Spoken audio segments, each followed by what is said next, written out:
안녕하세요. 크리스천 영성학교를 운영하는 신목사입니다. 오늘은 4월 1일 영성학교 훈련 내용에 대해서 말씀드리겠습니다. 이 기도를 처음 할 때는 하나님의 이름을 부를 때 아무 느낌이 없습니다. 게다가 몸에 힘을 주고 하나님을 부르다 보니 머릿속이 하얘지고 하나님의 인격이 느껴지는 게 아니라 하나님이라는 단어만 머릿속에 떠다니죠. 이게 기도인가 싶기도 하죠. 그러나 계속 하나님을 부르다 보면 언제부터인가 기분이 좋아지기 시작하고 평안이 오기 시작합니다.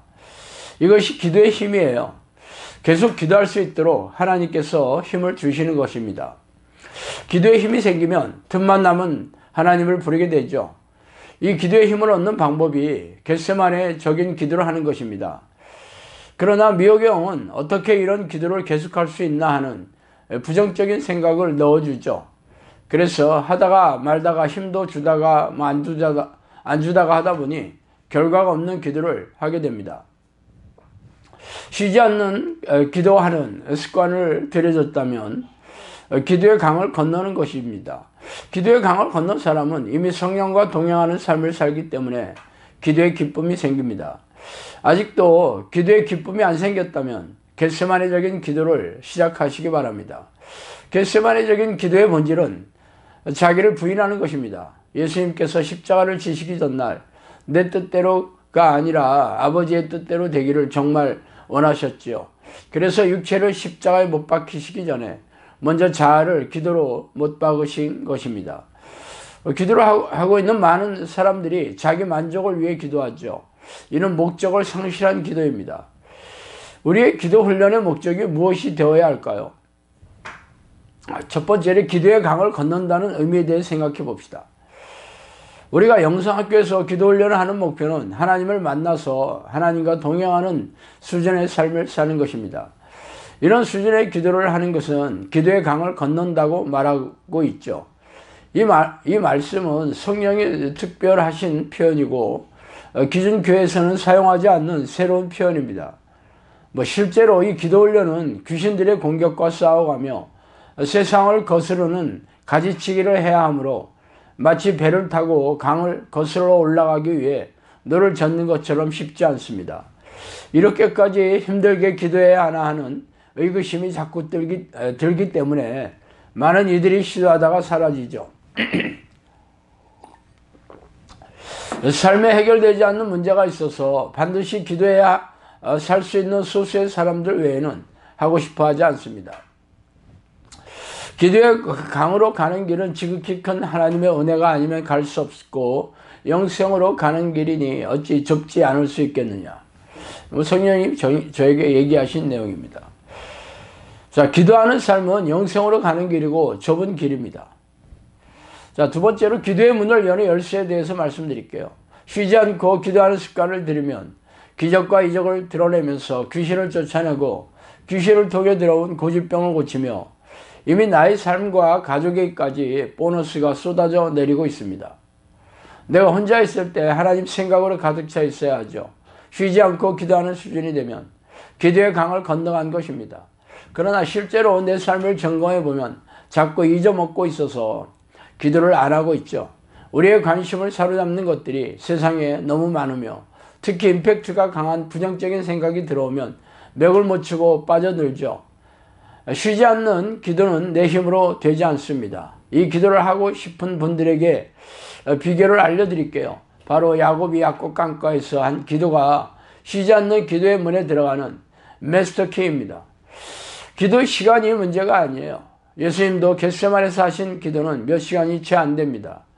중요한 포인트는 마음이죠. 이런 마음으로 기도해야 하는 것입니다. 약곡강가에서 야곱이 가졌던 마음을 나의 기도에 실는 것이 중요하죠. 그래서 온몸에 힘을 주고 혹독하게 하나님을 부르는 것입니다. 몸으로 하는 훈련은 이미 2, 3년 동안 했지만 결과가 안 나오는 것은 마음의 훈련을 하지 않아서입니다. 기도는 하지만 이 생각 저 생각이 흩어져 있는 채로 기도 자리에 앉으면 집중을 할 수 없죠. 마음을 먼저 들이세요. 어떻게 해요? 문제가 나를 부를 때마다 마음을 잡아서 주님, 내 마음이 흔들립니다. 이 마음을 하나님께 드립니다 하는 기도를 올리고, 또다시 문제가 마음에 들어오면 저를 죽게 해주세요. 이 생각들을 십자가에 못 박습니다 하며 쉬면서 모든 생각을 사로잡아 빌립보서 4장 6절 7절 말씀 앞에 복종시키세요. 세 번째로 기도의 강을 건너지 못하는 이유에 대해서 생각해 봅시다. 먼저 하나님이 받지 않는 기도를 하는 거예요. 거의 모든 교인들이 기도하는 영이 누군지 모른다 라고 성령은 얘기하셨어요. 한국 교인만큼 기도를 많이 하는 교인들도 전 세계적으로 별로 없을 것입니다. 그러나 기도의 양보다 훨씬 중요한 것은 내가 하는 기도를 누가 받고 있냐는 것이죠. 거의 모든 교인들의 기도는 하나님의 뜻과 관계없이 자신의 욕심을 구하는 다오다오하는 기도이고, 설사 성경의 말씀을 인용하여 기도한다 할지라도 그 속내가 자신의 욕심을 채우는 것이므로 하나님께 연락될 수 없는 기도를 하고 있죠.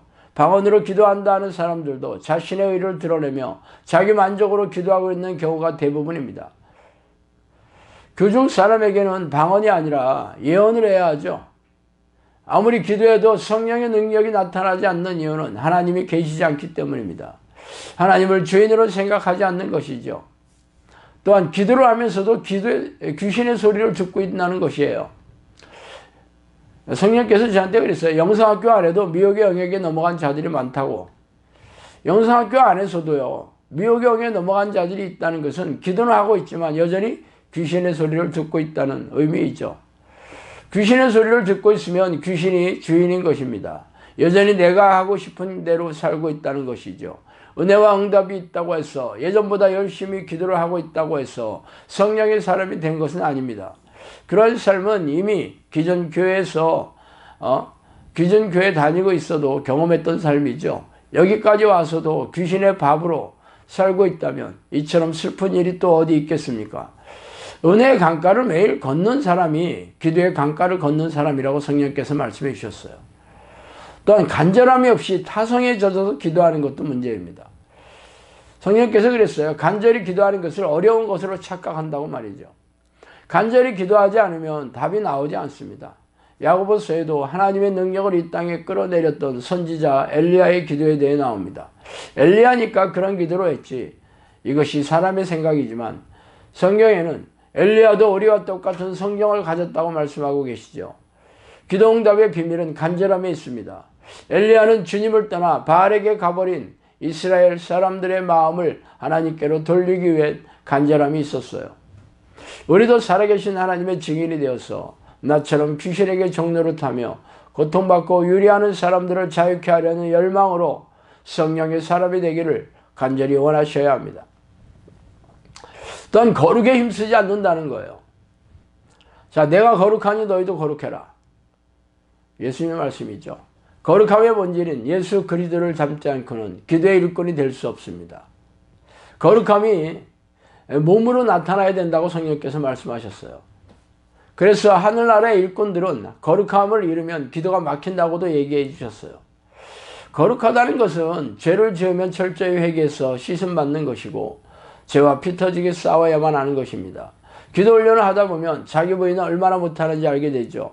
그러나 알면 뭐합니까? 회개를 철저하게 안 하므로 기도의 진도가 나가지 않습니다. 죄를 지은 것을 알면서도 안 하고 죄라고 생각도 안 해요. 누구 때문에 그래? 나는 잘하는데 뭐 환경 때문에 그래. 심지어는 뭐 대통령이 잘못해서 그래. 이렇게 이 핑계 저 핑계를 대고 죄를 합리화하면 철저한 회개가 불가능하게 되죠. 겉도는 기도만 하게 되고 사귐이 있는 기도, 즉 몰입하는 기도를 하지 못합니다. 나의 모습을 제일 잘 아는 사람이 누구일까요? 바로 배우자이죠. 내 모습을 잘 알지 못한다면 배우자에게 꼭 물어보세요.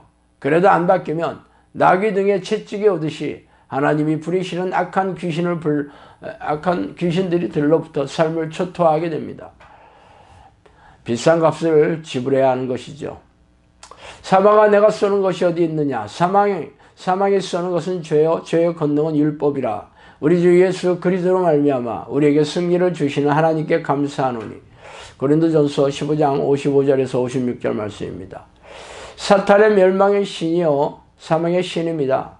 우리에게 죄를 쏠 때 이기지 못하면 율법이 부여한 죄의 권능이 발동하죠. 율법의 판결문은 나를 죄책감과 정죄감으로 내리누르고 나의 생각의 끝이 지옥임을 알게 합니다. 지옥밖에 갈 데가 없는 비참한 사람임을 눈 떠보고 불쌍히 여겨주시도록 간구하며 이김을 주시는 주님께 매달려 의지하시기 바랍니다. 또한 말을 절제하지 않는 것도 문제이죠. 너는 하나님의 집에 들어갈 때 내 발을 삼갈지어다. 가까이 하여 말씀을 듣는 것이 우매한 자들이 제물을 드리는 것보다 나으니 그들은 악을 행하면서도 깨닫지 못함이라. 너는 하나님 앞에서 함부로 입을 열지 말라. 급한 마음으로 말을 내지 말라. 하나님은 하늘에 계시고 너는 땅 위에 있음이라. 그런즉 마땅히 말을 적게 할 것이다. 전도서 5장 1절 2절 말씀입니다. 기도할 때 나의 죄를 보고 천하에 둘도 없는 죄인의 마음이 되었다가 기도에 끝나는 동시에 다시 의인으로 돌아가왔다면 이분의 기도는 우매자가 드리는 종교 행위 외에 아무것도 아닌 것이 되고 맙니다. 내 말은 내 마음에 쌓인 것이 무엇인지를 적나라하게로 보여주는 척도이죠. 내가 누구인지 알려면 나의 말을 살펴보시면 합니다. 기도한다면서 일상의 대화의 주제가 무엇을 갈지, 무엇을 먹을지, 무엇을 마실지 세상사가 주된 것이라면 그의 진짜 관심은 하나님이 아니라 세상이며 하나님보다 세상을 사랑하고 있는 것입니다. 기도하는 사람은 마땅히 함부로 입을 열지 말고 제어해야 합니다. 그렇지 않으면 미혹의 영이 원하는 모든 말, 의심, 염려, 걱정, 불안, 미움, 시기, 험담, 불평등을 쏟아붓게 되죠. 죄와 싸우는 것이 아니라 죄를 쌓아두게 되니 이런 사람은 성령의 전이 될 수 없을 뿐더러 순종하고 열매 맺는 삶과는 상관없는 삶을 살고 있는 것입니다. 마땅히 말을 적게 하시고 나의 말을 면밀히 점검하며 나의 거룩지 못한 속내와 숨은 동기들을 긁어내면서 예수 피로 씻어내시기 바랍니다. 자, 오늘은 여기까지 하겠습니다. 감사합니다.